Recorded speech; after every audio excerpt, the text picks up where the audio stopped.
नमस्कार दोस्तों, आज का मेरा टॉपिक है बाबा साहब के जीवन से सीखें। आज ही के दिन 14 अप्रैल 1891 को भीमाबाई सकपाल और रामजी सकपाल के 14वें संतान के रूप में महू में उनका जन्म हुआ।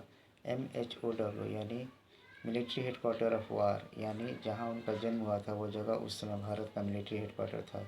महू आज इंदौर शहर में है। बाबा साहब ने अपने जीवन में बहुत संघर्ष देखा, लेकिन अपनी शिक्षा से उन्होंने देश के करोड़ों लोगों की जीवन की दशा को बदल दिया और देश को एक नई दिशा संविधान बनाकर दी। इनके जीवन से हमें बहुत कुछ सीखने को मिलता है।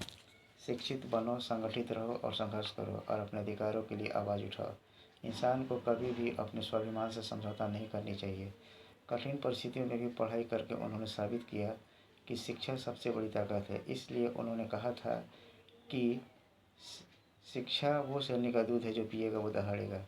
समाज में बराबरी लाने के लिए उन्होंने पूरी ज़िंदगी संघर्ष किया। इसलिए उन्होंने अपनी माँ से कहा था कि मुझे लिखने का मौका मिलेगा तो मैं ऊंच नीच, भेदभाव, छुआछूत की दीवार को गिरा दूंगा।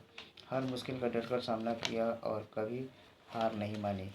भारत के संविधान के माध्यम से सबको बराबरी और न्याय का अधिकार दिलाया। लोगों को संगठित होकर अपने हक के लिए लड़ना सिखाया। हालात जैसा भी हो, उम्मीद कभी नहीं छोड़नी चाहिए। मैं ऐसे धर्म को मानता हूँ जो स्वतंत्रता, समानता और भाईचारा सिखाता है। ज्ञान ही मनुष्य के जीवन का आधार है। जो झुक सकता है वो कभी टूट नहीं सकता। जीवन लंबा नहीं, बड़ा यानी महान होना चाहिए। मनुष्य महान यानी बड़ा अपने कर्मों से बनता है, जन्म से नहीं। थैंक्स।